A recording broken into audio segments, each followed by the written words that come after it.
네, 마태복음 7장 6절 말씀 보겠습니다.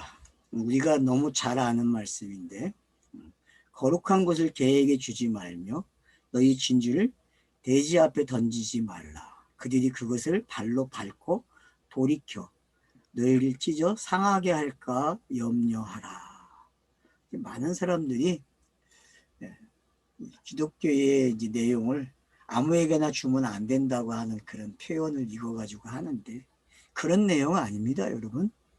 앞에서 우리가 봤듯이 그 방법으로 봐야 돼요. 이것도. 자, 하늘에서 온 게 뭐예요? 응? 거룩한 것이죠, 그죠? 그러면 땅에 있는 걸 뭐라 그래요? 땅에 있는 속성을, 간념을 개라 그러죠, 개. 근데 예수도 온 걸 뭐라 그래요? 개라 그러는 거예요, 여러분. 그러니까 이건 사마리아인 개념이에요. 그러니까 여러분들이 아수르에서 북이스라엘이 망하는 게 왜 그들이 개가 되는지를 깨달아야 돼요. 역사 속에서. 그 거룩한 것을 개에게 주지 말며, 자, 개에게 주지 말라 그럽니다. 자, 그래서 북이스라엘이 멸망을 당하는 거예요. 알았죠? 개가 돼야 되기 때문에. 예수도 거룩한 건데 땅에 오면 어떻게 돼요? 괴가 된다니까요, 여러분. 그래서 이 죄인의 친구라고 이야기해요. 여러분, 그 당시에 죄인의 친구라는 말을 들으면 어떻게 될까요? 세리의 친구고 창기의 친구라는 말을 듣잖아요. 그럼 그런 말이 어떻게 들려요? 저 사람 정말 착한 사람이네, 좋은 사람이네, 그렇게 들립니까, 여러분? 그렇게 읽었죠. 우리 다 도덕윤리로 접근한다니까. 그런 내용 아니에요. 그런 내용. 거룩한 것이 땅에 오면 개가 되는 거예요, 여러분. 왜? 개 눈엔 개밖에 안 보여요. 개 눈엔 개밖에.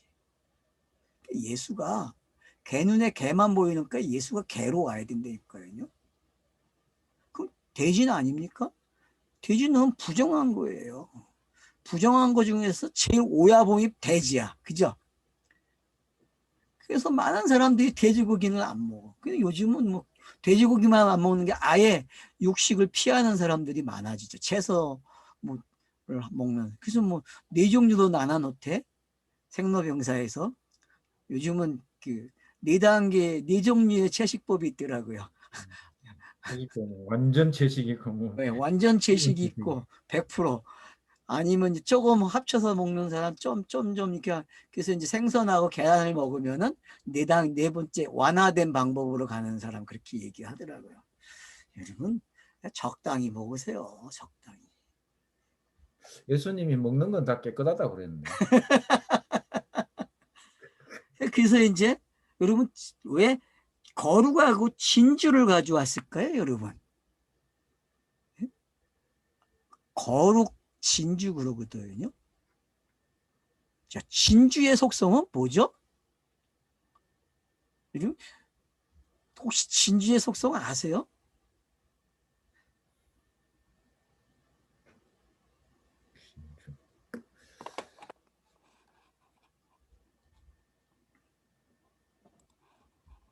응?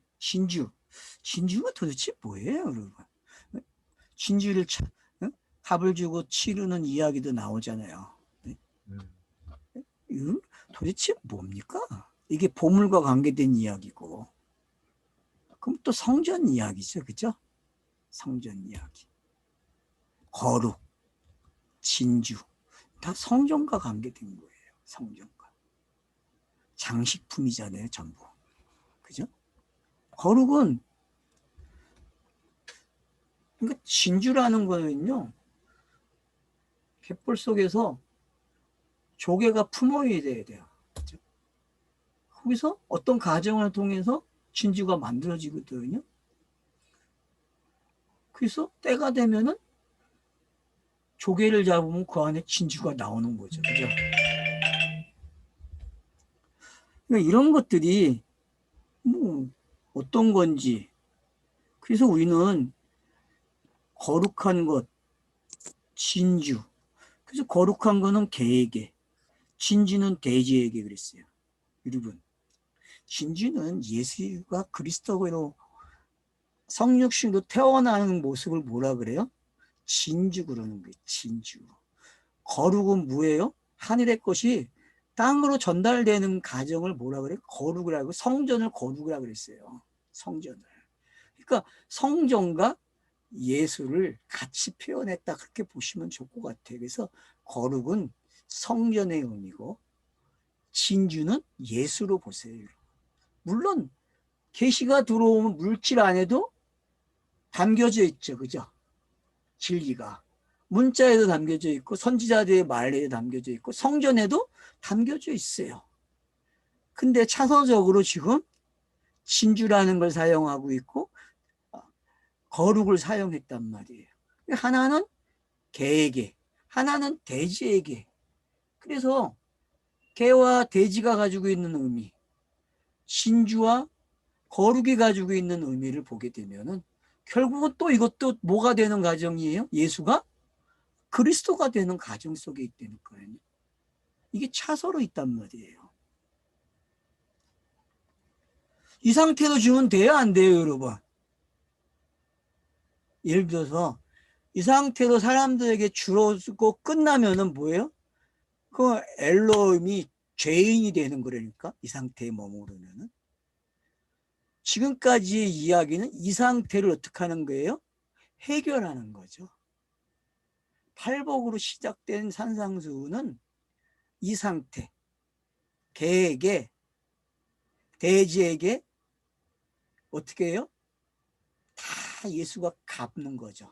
영단번의 제물이 돼서. 속죄가 되는 거예요. 그걸 다 갚아준다는 거예요. 갚아주면 어떻게 됩니까? 그것들이 그것을 발로 밟고 돌이켜 너희를 찢어 상하게 할까? 염려하라. 맞죠? 이게 갚는 내용이잖아요, 여러분. 이게 여러분 그냥, 이거 예수의 또 공간복음서에 나오는 공생애를 이런 방법으로 또 표현을 했네. 직설적인 건 아니지만 되게 직설적인 게 표현이 된 거죠. 그죠? 짓밟혀요, 여러분. 결국은 예수가 그리스도가 되는 이야기가 짓밟힌다니까요.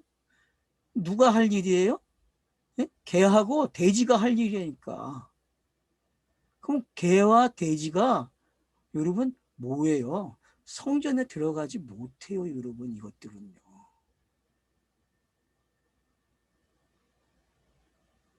먹을 수도 없다니까.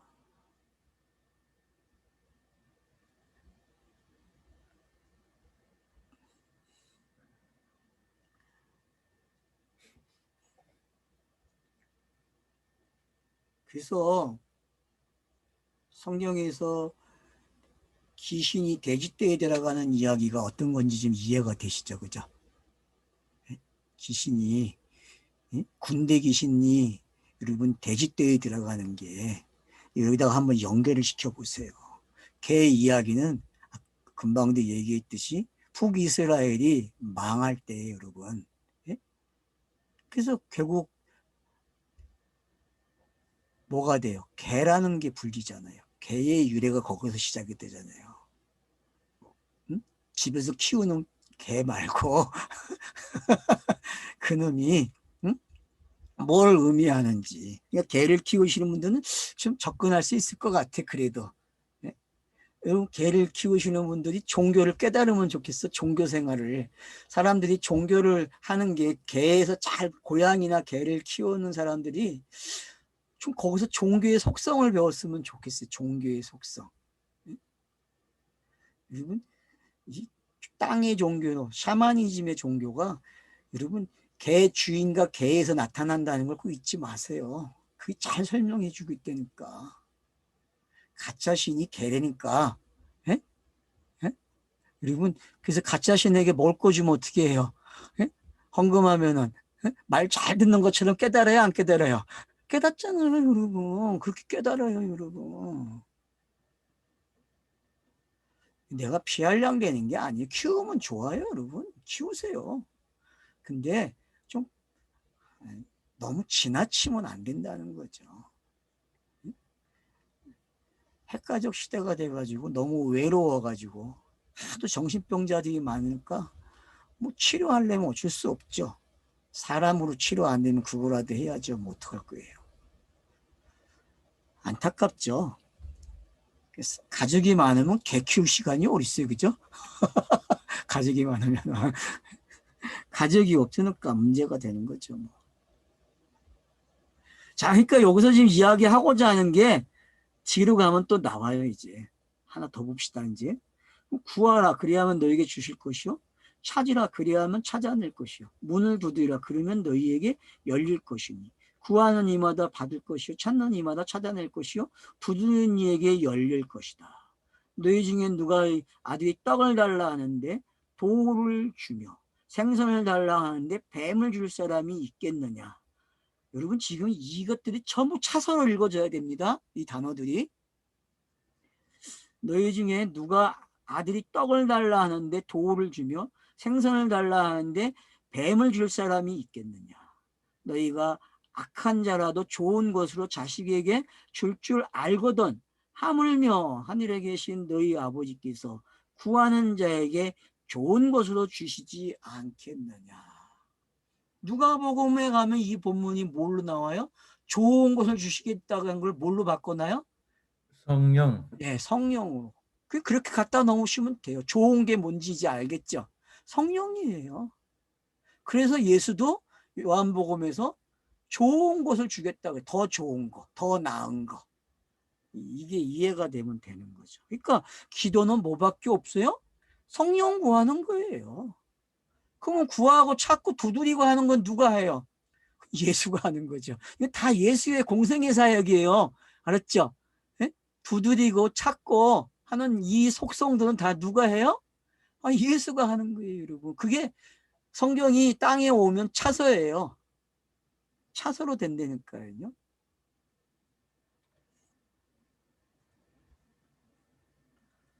떡을 달라 하면은 돌을 주겠느냐, 생선을 달라 하면 뱀을 주겠느냐. 그래서 여러분 떡을 주는데 돌로 먹어요, 안 먹어요? 못 깨달으면 돌로 먹는 거죠, 뭐. 그 떡으로 해서 돌로 오면 돼. 그리고 뭘로 오면 돼요? 더 생선을 달라 하는데 뱀으로 온다니까. 생선 이야기가 여러분 뱀의 이야기로 오는 게 창세기에서 읽어집니까? 생선 이야기는 뱀의 이야기로 와야 맞아요. 그게 물고기가 있고 탄닌이 있는 거잖아요.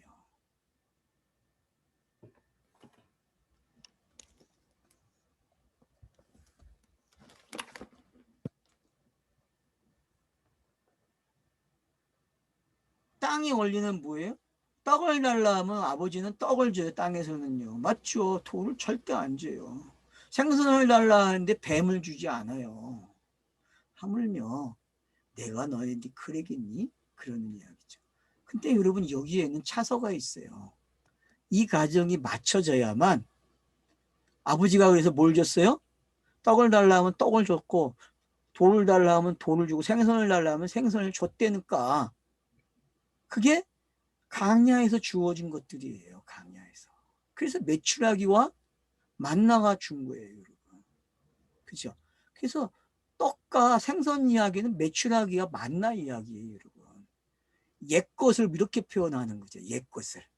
그러니까 옛것이 새것 되게 하는 이야기를 구하라 찾으라 두드리라 하는 거예요. 알았죠? 그러니까 옛것을 새것이 되게 하는 과정에 두드리고 찾고 하는 게 있는 거예요. 여러분. 근데 이거는 누가 하는 일이에요? 예수가 하는 일이에요. 예수. 예수의 신비의 모습이 이제 좀 많이 열렸습니까? 산상선이 이제 맞춰가는데 어때요? 좀 눈이 좀 훤히 떠집니까? 네? 사도 바울이 말한 그 신비의 세계에 들어갔습니까, 여러분? 들어가야 돼요, 여러분, 지금. 그래야, 이 구절이, 그래서 누가복음 탁 가니까 성령으로 딱 연결이 돼. 거기는 주기도문으로 해서 탁탁탁 넘어가죠? 네? 주기도문하고 떡을 달라는 친구가 오고, 그죠? 그리고 나서 구하라 찾으라가 나오잖아요. 이게 연결이 돼 있다고 이렇게 누가복음에서는. 그죠? 주기도 대답이라도 좀 하나도 나오네. 하소.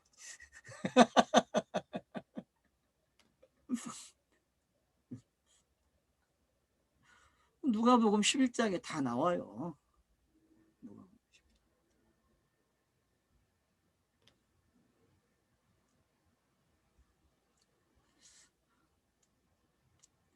자, 그래서 이제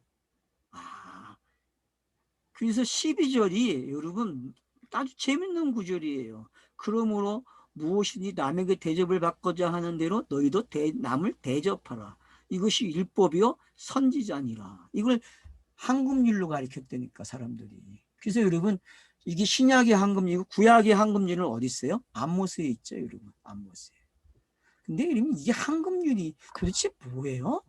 저는 옛날에 청년 때 한금율 그래서 이게 한금율 근데 이해를 못했어요.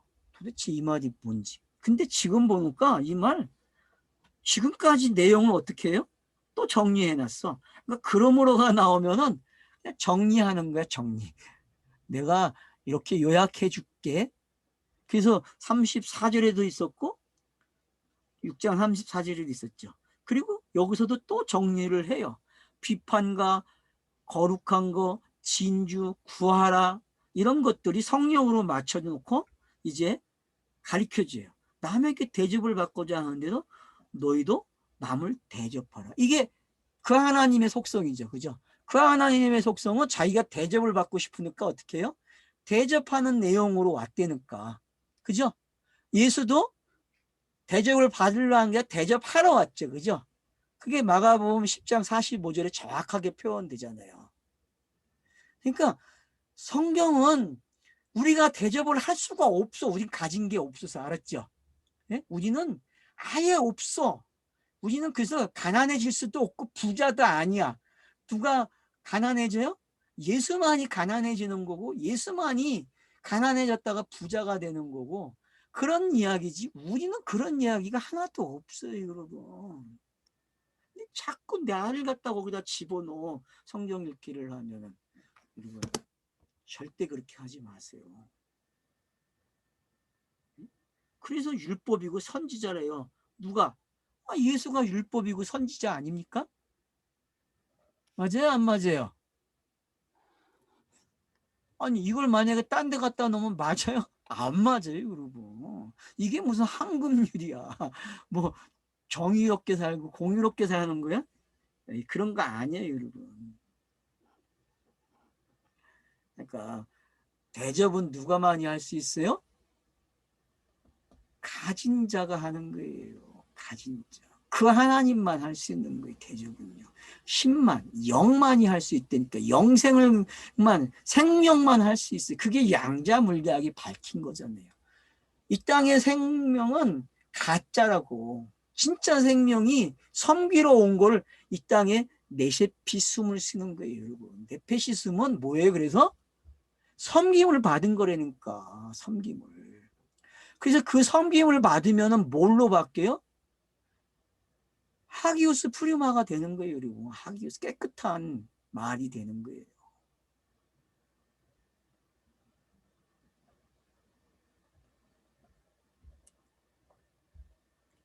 그 12절이 이제 좀 힌트가 주어졌죠.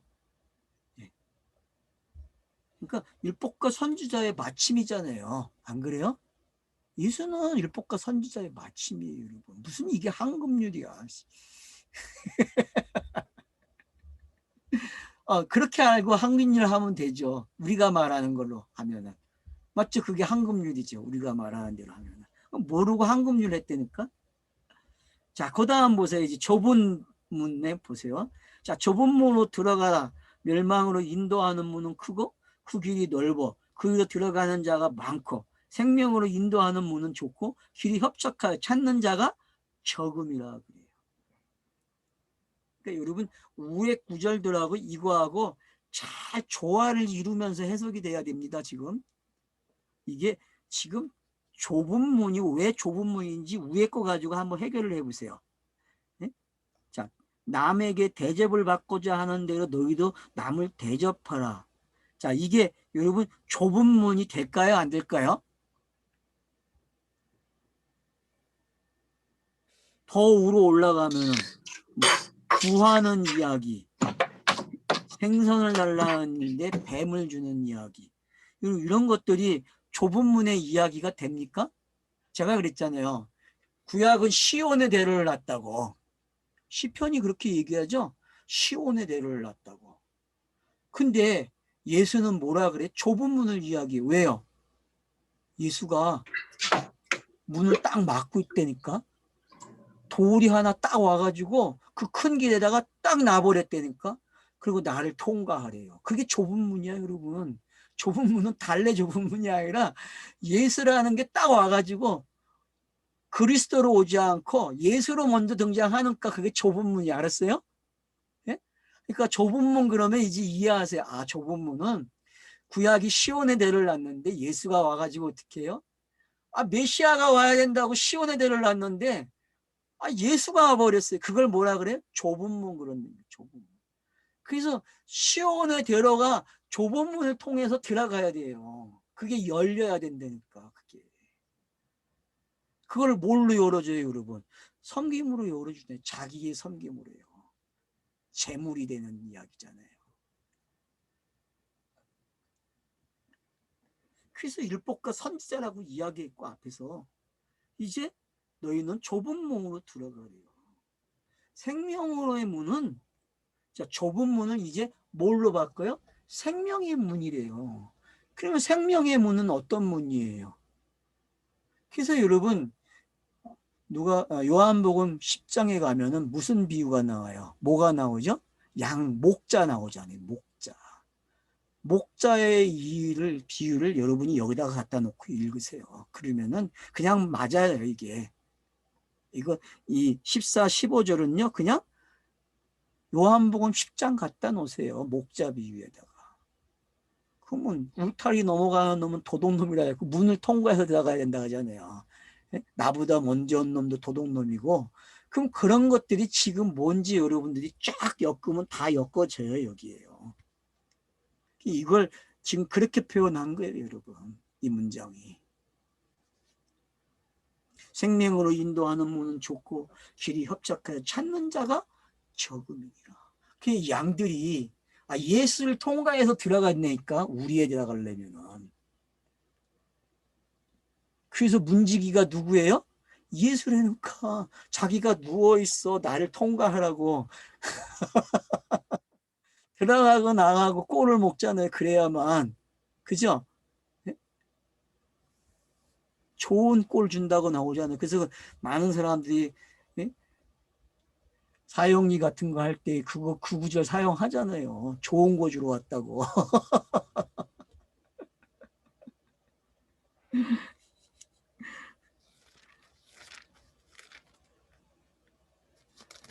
그러니까 지금 이 좁은 문이 이제 뭔지 알겠죠? 네? 그러니까 지금 우에 있는 것들이 어떻게 더 정확하게 표현되고 있는지 아셔야 돼요. 그래서 여러분 이제 선지자 이야기로 온다니까요. 15절로 보면요. 그러면 보세요.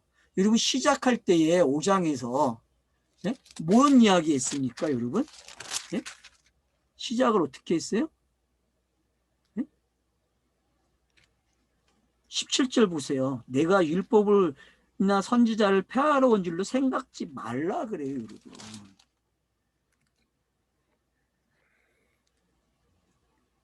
그래서 12절에 하니까 뭐라 해요? 율법과 선지자니라 그래요. 그러니까 이런 것들이 이제는 여러분들이 줄을 그어보세요. 앞에 읽은 것들하고도. 그러면 풀려요, 안 풀려요? 풀리잖아요, 지금요. 선지자보다 나은 을을 가리켰어요, 안 가리켰어요? 자기가 친히 말을 하고 친히 그 사역을 하니까 말한 대로 이루어져야 안 이루어져요? 이루어지죠. 선지자의 말은 이루어져야 된다니까요. 땅에서. 성취가 돼야 돼요. 그래서 입을 열어 가르치면 선지자의 말이고 그게 공감복음서에서 계속 기록이 되면 어떻게 돼요? 성취가 되는 거예요. 그래서 나 같은 선지자로 나오는 거예요. 그게 성취가 되는 과정을. 그래서 모세가 나 같은 선지자가 온다는 이야기는 뭐예요? 모세가 시내산의 모세가 모리아의 모압에 그 강의를 하면은 바뀌는 거예요, 여러분. 그것처럼 예수가 산상선에서 입을 열어 가르쳐서 여러분들이 그 가르침으로 요한복음을 딱 가면 어떻게 돼요? 다 풀려서 짝을 찾아서 이게 이렇게 짝이 있구나라는 걸 알게 되는 거죠. 그래서 공간복음서는 여러분 요한복음과 짝이 돼야 되고, 공간복음서와 공간복음서가 어떻게 짝을 이루고 있는지 금방 우리가 봤잖아요. 예? 좋은 것을 주시겠다고 한 게 누가복음 가면 완벽하게 성령으로 와버린다니까요. 그래서 차서예요. 마태, 마가, 누가는 차서예요. 차서. 삼일길 차서란 말이에요. 그래서 여러분들이 마태복음서부터 읽어야 돼요. 많은 신학자들은 마가복음이 먼저 그랬더니 마가복음으로 공부를 시작해요. 그건 착오예요. 그렇게 하는 거 아니에요. 마태복음서부터 시작을 해야 성경이 차서적으로 뭘 말하려고 하는지. 공간복음 대전은요, 차서를 보는 거예요. 차서. 그래서 뭔가가 더 첨부되고 빠지고 기록 형태가 바뀌는 거를 여러분들이 보실 줄 알게 되면은 이게 애굽이고 이게 강야고 이게 가나안이라는 게 읽어진다니까요. 정말 여러분들이 그 맛을 아셔고 읽어보세요. 그러면 성경책이 아주 재밌어요.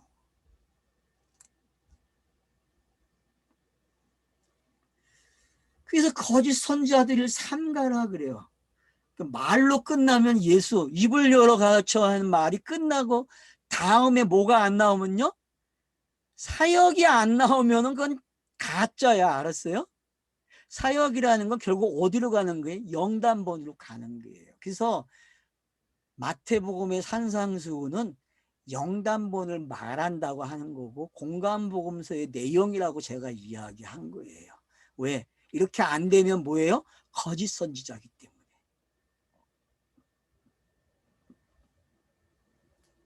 양의 옷을 입고 너희에게 나오나 속에는 노략질하는 이라. 맞죠? 예수라는 모습만 있으면 뭐예요? 전부? 이런 모습이죠. 그죠? 예수라고 하는 모습은 전부 이런 모습이에요, 여러분. 예수는 양의 옷을 입었다니까요. 맞죠? 그리고 어떻게 해요? 너희에게 나오나 너희 속에는 뭐가 있어요? 속에는 노략질을 하는 일이라 그런단 말이에요. 예수가 여러분 일이가 돼가지고 노략질을 한다니까요. 근데 여러분 노략질을 당해야 돼요. 그걸 예수가 수고하고 무거운 짐자 내게로 오라는 표현과 여러분이 맞는 이게 줄을 거놓고 읽어보시란 말이에요. 이 구절을.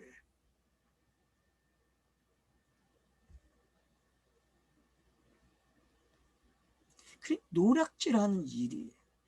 예수는 그래서 도둑질하러 왔다고 제가 표현하는 거예요. 유대인들에게, 사도계인들에게, 서기관들에게, 바리새인들에게 하이실저하는 건 뭐예요? 도둑질 해가는 거예요. 도둑질이요.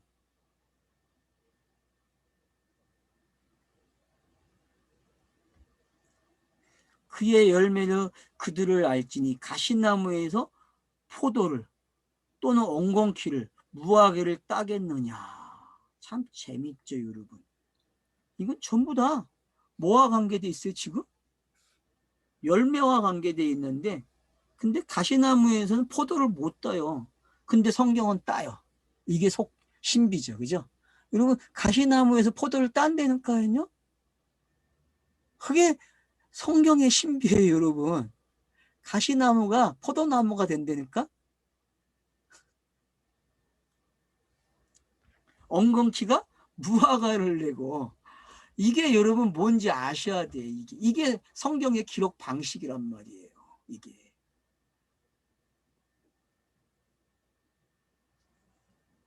그래서 여러분들이 성경을 읽으시면서 이 구절들을 좀 줄을 많이 거주세요.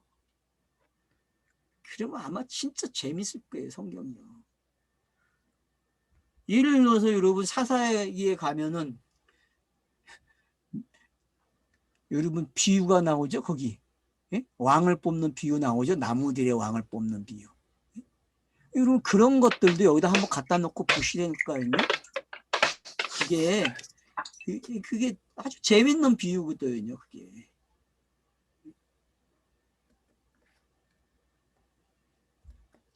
그렇지. 뭐 셋째 날 갖다 놔도 돼. 그러면 셋째 날. 왜 장미가 가시가 있어요? 여러분 왜 장미에 가시가 있죠? 그리고 약초들 보면은 가시가 있어요. 가시가. 그래서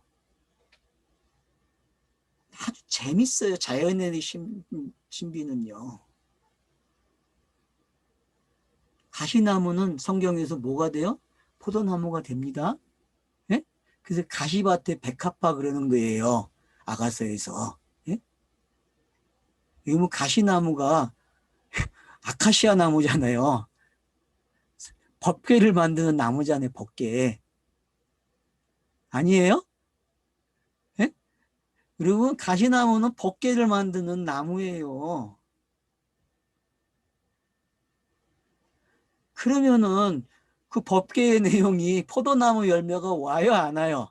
오죠, 당연히. 그래서 거기에 세 가지 물건이 들어가요, 법궤에. 예? 만나, 돌비, 그리고 쌍난지팡이.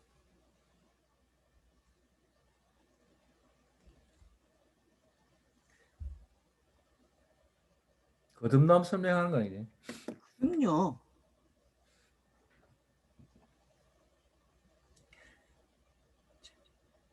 그러니까 노략질 당하는 게 이제 뭔지 알겠죠? 예? 가시나무가 돼야 노략질을 한다니까. 그래서 포도나무로 온다니까요. 그래서 가시를 쿡쿡쿡 찌르는 거예요. 그래서 사사기에도 남겨놓은 자들이 무슨 역할을 해요? 가시 역할을 하잖아요. 가시 역할. 이스라엘에게 범죄할 때마다, 다른 신을 섬길 때마다, 우상을 숭배할 때마다 이 가시들이 등장을 해요. 가시들이. 가시가 옆구리를 예, 콕 쿡쿡 찔렀나 봐요. 찌르죠. 근데 그런 것까지 여러분들이 다 가지고 오셔야 돼요. 자, 그래서 이와 같이 좋은 나무마다 아름다운 열매를 맺고 못된 나무가 나쁜 열매를 맺나니. 맞죠? 이게 예수가 맺는 열매와 그리스도가 맺는 열매의 차이점인지 알겠죠, 이제. 그죠? 이걸 이렇게 표현한 거예요. 자, 율법이 맺는 열매는 뭐밖에 없어요? 예수를 부르는 열매죠. 그죠? 원래 율법은 그리스도로 와야 되는데 그리스도로 다이렉트로 못 온다니까 걸쳐야 되는 거예요. 그 과정을 이렇게 표현하는 거예요. 그 과정을.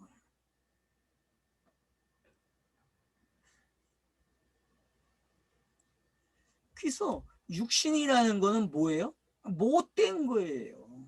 영은 뭐예요? 좋은 거예요. 그래서 육에서 영으로 오는 이야기를 배워야 하는 거고요.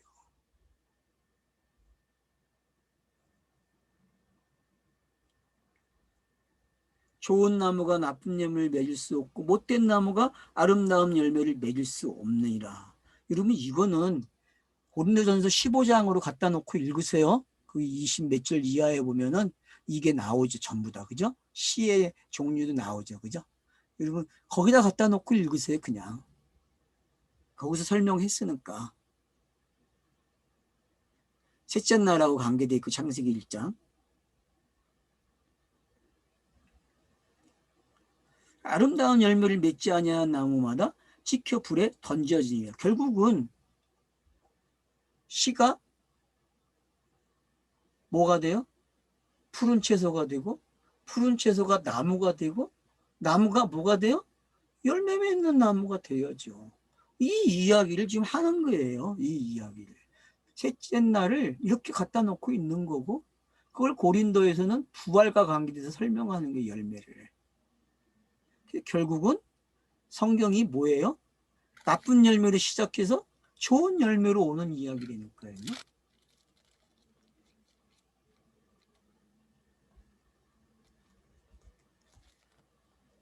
여자가 따먹은 선악과의 열매는 좋은 열매입니까? 나쁜 열매입니까?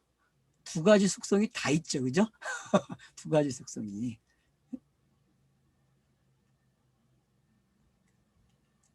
그래서 아름다운 열매를 맺지 않은 나무마다 찍혀 불에 맞죠? 영단번이 일어나서 육신이 몸으로 어떻게 해요? 흙으로 돌아가고 그 다음 어떻게 해요? 영으로 나오는 거죠. 이 이야기를 지금 이렇게 하는 거예요. 부활이 뭔지, 종말이 뭔지를 잘 설명하고 있다는 거죠. 그래서 이러므로 그들의 열매는 그들을 알리라. 그래서 고린도전서 15장에 그 열매로, 그 씨는 그 열매로 안 되는가, 그 나무가 어떤 나무인지 그걸 설명하는 거예요. 그래서 예수가 그리스도가 된 게 진짜 나무 이야기고 열매 이야기라는 거죠. 그래서 이런 차서들이 성경에 기록하는 방법이라는 걸 아시게 되면은 성경 읽기는 정말 재밌어지는 거예요. 눈꺼풀이 천근만근이 아니라 가벼워졌죠. 수고하고 무거운 짐이 없어졌다니까. 안 그래요, 여러분? 왜 성경책 읽으면 눈꺼풀이 내려가요? 그래서 졸음에는 장사도 못 이긴다 그러잖아요. 눈꺼풀이 얼마나 무거우면은. 근데 자유로운 영혼들은 어떻게 해요? 눈꺼풀이 가벼워. 왜? 비유를 벗겨놓고 상징을 다 벗겨놓고 자유를 읽기 때문에, 영으로 읽기 때문에 그 시대를 열매라 그러는 거죠. 그 시대를. 예수가 바로 그 시대를 여는 거예요. 그래서 고린도전서에서 부활과 관계돼서 설명을 한 거예요. 그게 종말이잖아요. 그래서 예수를 첫 열매라고 하는 거고. 그러면은 모든 열매의 이야기는 창세기 1장 할 때, 셋째 날 할 때 누구라 했어요? 다 예수로 오는 이야기라고. 그래서 여러분 땅에 속에서 나오는 열매든 밖에서 나오는 열매든 나무가 돼서 나오는 열매든 다 뭐와 관계되어 있어요? 다 예수를 설명하고 그리스도 되는 이야기로 오는 거예요. 그러니 뭐 천하 만물이 다 누구 이야기예요? 예수 그리스도 이야기죠. 문자만이 아니라니까. 물질도 그렇게 되니까요. 그래서 물질과 문자가 예수를 오게 하는 거예요. 그리스도를 온다고 말을 하는데 그리스도를 못 와요. 오면 큰일 나요, 여러분. 구원을 못 받는다니까 그렇게 오면은. 그 신비를 알아야 돼요. 그 신비를. 에베소서 1장의 그 차서가 어떤 신비인지 여러분 깨달으셔야 돼요. 그 본문이 엄청난 본문이니까요.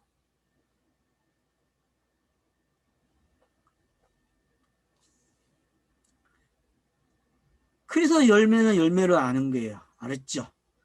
그래서 이제 이걸 어떻게 표현해요? 나더러 주여 주여 하는 자마다 다 천국에 들어갈 것이 아니요 다만 하늘에 계신 내 아버지 뜻대로 행하는 자라야 들어가리라.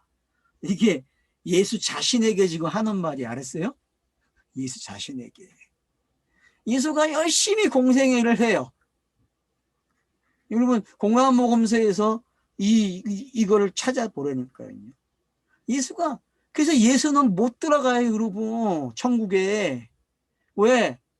예수는 못 들어가는 게 아버지의 뜻이기 때문에 그래요.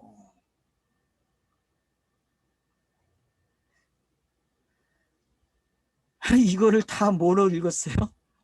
거짓 선지자를 읽고 해석을 다 그렇게 했잖아요, 우리가. 과거에는. 근데 이거 여러분 예수가 왜 죽어야 되는지 설명하는 거예요, 지금. 그래서 예수는 사라지고 그리스도로 나오는 게 어떤 건지를 이렇게 설명하고 있는 거예요. 아버지의 뜻대로 행하는 거는 그리스도밖에 없잖아요. 근데 그렇게 나오려면 누가 죽어야 돼요? 앞에 문장이 죽는 거잖아요. 주여 주여 하는 자. 주여 주여를 누가 해요? 예수밖에 더 합니까? 뭐 기도할 때 주여 주여 한다고 주여가 나오. 그게 여기서 말한 주여 주여입니까? 아니에요, 여러분. 그 하나님은 길을 막고 있다니까. 그 기도는 응답 안 해요, 여러분. 주여 주여 하는 거는. 사람이 주여 주여 하는 건 안 받아요. 입을 열어 말하는 걸 주여 주여 그러는 거예요. 알았어요? 예? 예수가 입을 열어 가르치는 걸 뭐라 그래요? 주여 주여 했다 그래요. 주여 주여. 그래서 선지자의 말이 성취가 돼야 다음 이야기가 아버지의 뜻대로 행했다 그러는 거예요. 알았죠? 예? 그러니까 이 과정을 깨달아야 돼. 그래서 선지자가 나 같은 자가 나와야 되는 거예요. 그러면 지금 선지자가 나왔어요, 안 나왔어요? 아버지 뜻대로 나오는 게 성경책이잖아요. 그러니까 이게 차서적으로 읽어지지 않으면은 해석이 안 돼요. 누가 앞으로 번역을 하실 때에는 이걸 좀 차서적으로 번역을 하세요. 차서적으로.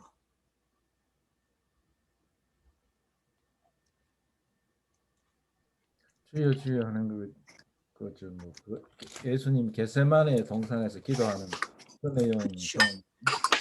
예수가 몇 번 해요? 왔다 갔다 하잖아요. 그죠? 그러니까 주여 주여 하는 거잖아요. 그죠?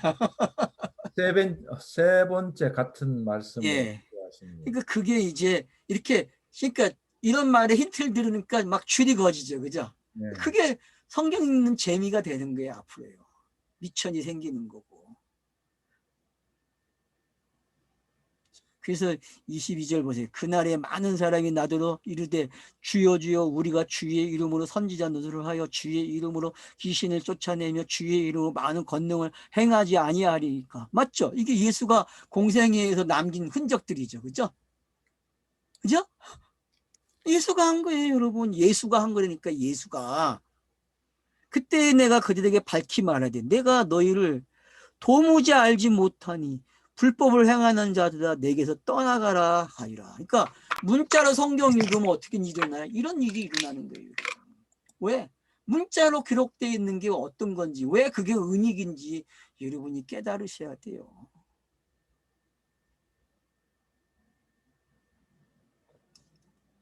많은 사람들이 예수가 정확하게 한 거예요. 그 일을. 왜? 모든 종교가 이렇게 하고 있으니까 예수가 자기가 그걸 다 가져가기 위해서 이렇게 하는 거예요. 아주 종교의 특징이잖아요. 근데 이거를 그렇게만 보면 안 되고 이게 예수가 공생애에서 하고 있는 모습으로 읽어져야 한단 말이에요. 그래서 예수가 어떻게 사라지는지, 왜 재물이 됐는지를 설명하는 거예요. 그래서 히브리서 4장에 나오는 그걸 깨달아야 돼요. 죄의 모양은 있으나 죄는 없다고 하는 게 왜 공간복음서 산상수훈에서 왜 읽어줘야 되는데 왜 못 읽어내냔 말이에요, 사람들이. 그러니까 공생애를 모르니까 예수를 모르고 구원을 모르는 거예요, 여러분. 얼마나 귀한 말씀인데 그걸 어디 내에게 갖다 놓고 읽어요. 종교쟁이들에게 갖다 놓고 비평을 해요, 세상에. 그런 이야기 아니에요. 지금 마무리하고 있어요, 산상수훈을요. 예수가 정확하게 자기가 죽어야 될 이유를 설명하는 거예요, 지금요. 그때 내가 그들에게 밝히 말하되, 그때가 어느 때입니까? 예수가 어떻게 해요? 권능을 행하고 사라지니까 다음 때가 오는 거죠. 그래서 그때 내가 그들에게 밝히 말해 내가 너희를 도무지 알지 못하니 불법을 행하는 자들아 내게서 떠나가라 하니라. 맞죠? 이게 성령 시대죠. 그죠? 그래서 성령 시대에 온 것을 이렇게 표현되고 있는 거예요. 이런 표현들을 읽어내셔야 돼요. 그러니까 제가 지금 산상수훈에서 계속 무슨 이야기 했습니까? 이건 예수가 말을 하고 성취하기 위해서 공생애에서 이게 표적으로 비유로 어떻게 나타나는지 보라고. 그리고 그게 십자가에 달리는 그 빌라도의 재판 속에 어떻게 다 들어오는지 이런 광경들을 여러분이 읽으실 줄 알면은 눈꺼풀이 가벼워지는 거예요. 자유를 얻는다니까요. 자유.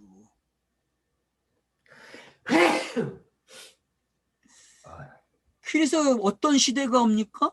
그래서 지혜로운 사람이 이야기가 나오는 거예요. 그러면 누구든지 나의 이 말을 듣고 행하는 자는 그 집을 반석 위에 지은 지혜로운 사람 같으니 예수 자신이 말한 대로 이루어지니까 반석에 집을 세워야 안 세워? 세우죠.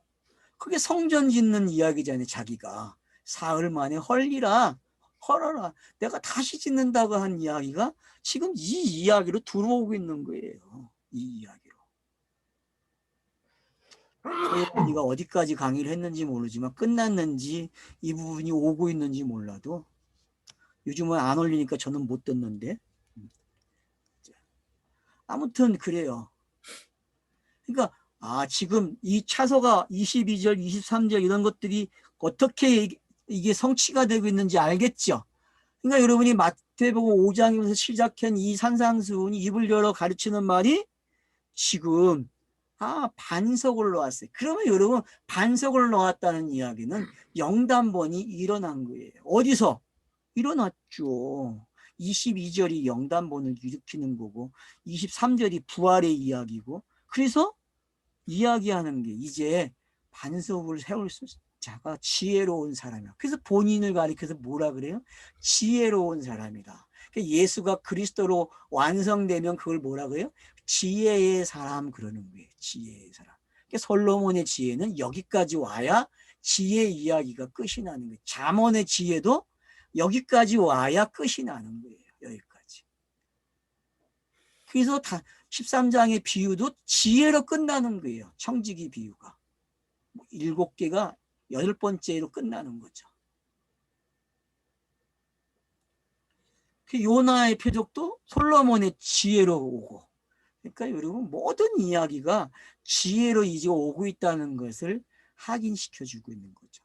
결국은 입을 열어 가르치는 말씀이 말로 끝나면 안 되고 사역에서 등장을 해야 되고 그 사역에서 영단법으로 성취를 하니까 율법을 완성하러 온 거죠.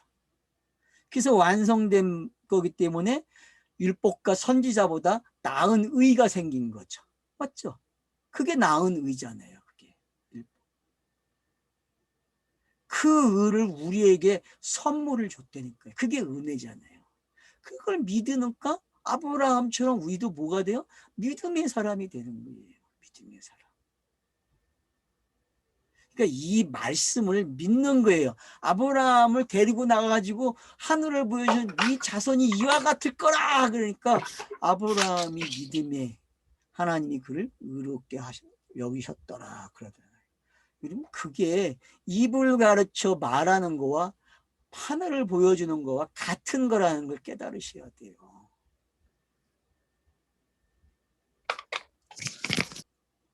그래서 그 말이 이루어지기 위해서는 어떻게 해야 돼요? 아브라함이 무의식 속에서 뭘 해요? 우리 이제 땅의 방식대로 언약을 맺으시다 그래요. 그래서 언약을 체결하잖아요. 그래서 양을 준비하고 뭘 준비하라. 3년 된 거, 3년 된 거 다 준비하잖아요. 그러고 나서는 아브라함을 재워버리고 혼자 어떻게 제목을 지나가시는 거죠. 그리고 이야기하죠. 내용이 뭐예요? 언약의 내용이. 4대가 지나면 돌아온다. 니네들이 이런 큰 민족이 되고 거기서 이런 일을 하다가 돌아오게 될 거야. 그게 무슨 이야기예요? 땅에서 하늘 되는 이야기고 애굽에서 가나안 들어가는 이야기가 시작되는 거잖아요. 그래서 여러분 믿음이라는 거는 이제 어떤 건지 아셔야 돼요. 그래서 로마서에서 의인은 믿음으로 말미암아 살리라 하박국서를 인용하는 거예요. 왜요? 그게 모든 성경의 압축 말이기 때문에. 그래서 로마서는 믿음으로 산다는 것은 의인은 믿음으로 산다는 것은 그게 성경의 신학이에요, 여러분. 조직 신학이라니까요, 그게. 로마서는 신학 맞아요. 신학이라는 건 뭐예요? 신지식이잖아요, 신지식. 항상 신에 대해서 배우는 거잖아요. 근데 정의를 내려놨다니까 뭐라고요? 신지식의 정의는 믿음으로 의로워지는 거야. 믿음으로 사는 거야. 가르쳐 준단 말이에요. 지혜와 믿음이 이제 어떤 건지 알겠죠?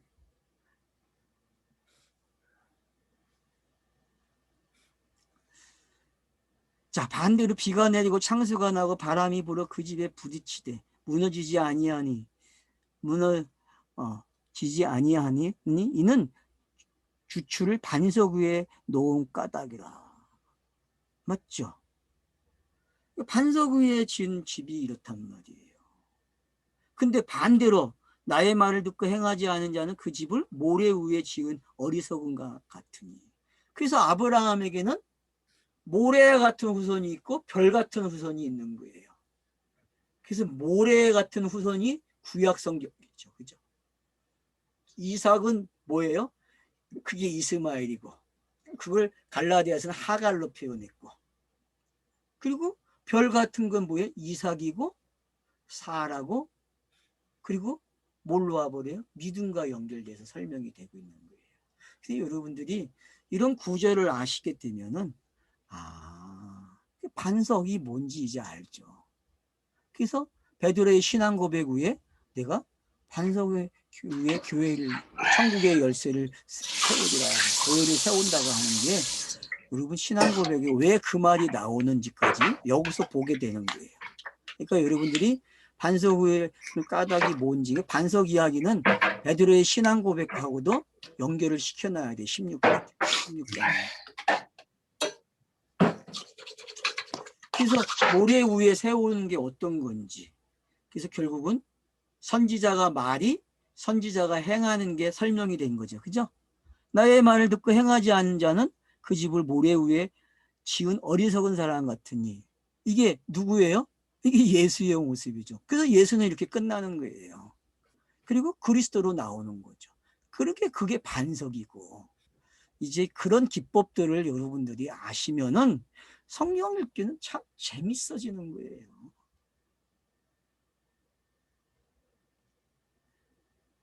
나의 말을 듣고 행하지 않는 자. 나의 말을 듣고 행하는 자 그러면 이제 나와 같은 선지자가 와서 뭐예요? 행하는 거예요, 여러분.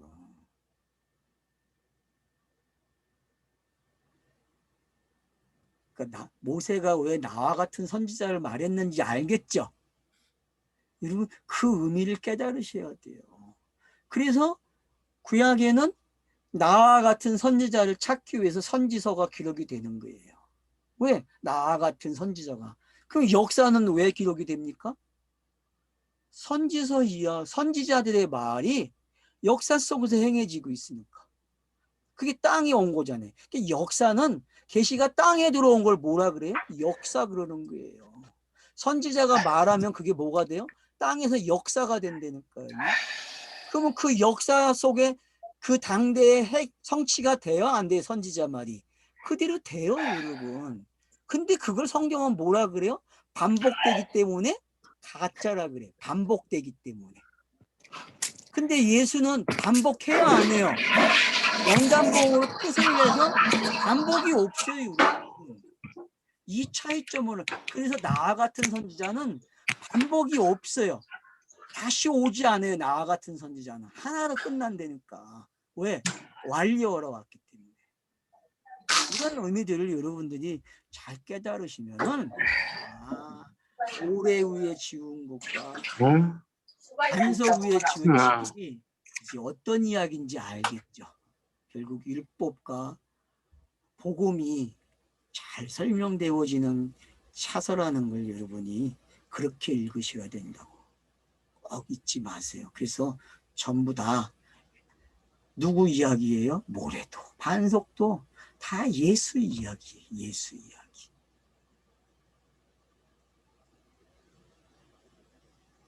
그래서 어떡합니까? 비가 내리고 창수가 나고 바람이 불어 그 집이 부딪힘에 무너져 그 무너짐이 심하다.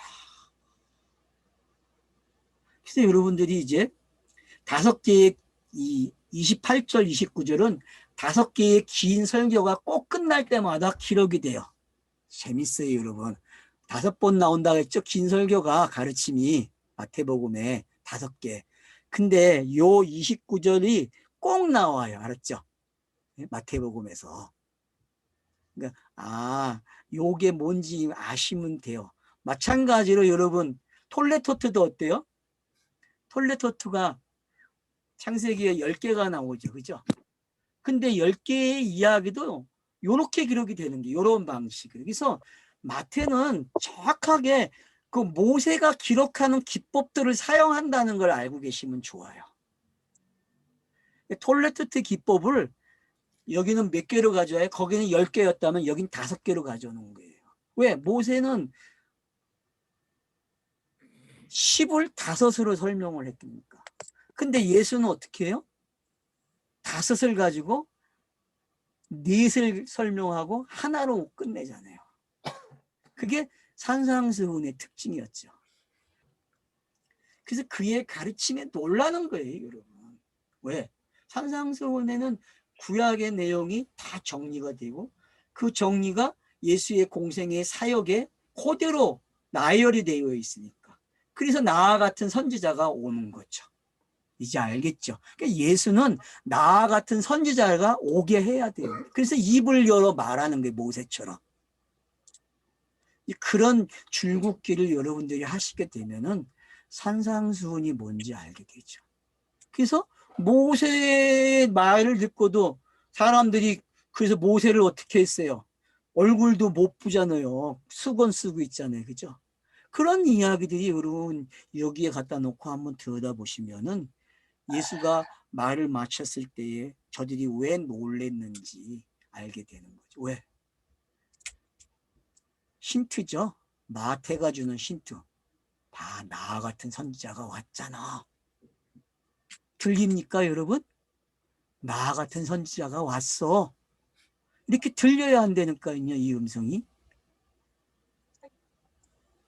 이는 그 가르치는 것이 권위 있는 자와 같고 그들의 서기관들과 같지 아니함이라. 여기서 말하는 권위 있는 자가 누구겠어요, 여러분? 모세겠죠, 그죠? 율법을 가르치는 모세겠죠. 그래서 모세가 나 같은 선지자가 온다고 얘기한 거예요. 그래서 서기관은 뭐예요? 문자잖아요. 문자를 기록하는 것들이니까 서기관과 같으면 안 되죠, 여러분. 그래서 요 말은 전부 뭐가 된 거예요? 아, 예수가 말한 것이 문자로 끝나면 안 된다는 거예요. 그게 사역으로 와야 되고, 그래서 영단봉으로 넘어가서 그리스도로 와야 이 말이 끝나는 거예요. 29절이. 그렇게 읽어지셔야 됩니다. 그래서 멋있게 닫고 있죠. 5장의 말을, 시작된 말을, 입을 열어 가르친 말을 이렇게 싹 닫는 거예요. 봉합을 싹 해주죠. 그죠? 그래서 여러분들이 이렇게 줄을 맞춰 보면은 산상수훈도 여러분 교차대구법으로 편집이 돼요. 많은 학자들이 해놨어요. 교차대구법으로. 그걸 여러분들 한번 참고해 보세요. 신학자들이 주석 같은 것도 보면은 거기에 교차대구법으로 5장부터 7장까지를 교차대구법으로 쫙 편집해 놨어요. 여러분이 할 필요 없어요. 해놓은 거 보세요. 그냥 샌드위치 기법으로 해놨으니까 선배들이. 그거 그냥 갖다가 보시면은 아, 이렇게 연결이 되는구나. 이제 알겠죠? 어떻게 끝나는지. 그래서 이렇게 재미나게 끝났습니다. 이제 산상수훈이 끝이 났네요. 7장은 너무 빨리 왔죠? 근데 여러분 빨리 온 거 없어요. 다 설명했어요. 왜? 앞에서 5장, 6장에서 다 한 거 다시 7장이 마무리하고 있어요, 여러분. 그래서 혼자 좀 많이 여러분들이 씹어 먹으세요. 되새김질을 좀 많이 하시는 여러분들이 되십시오. 꼭 성경 읽으셔야 됩니다. 감사합니다.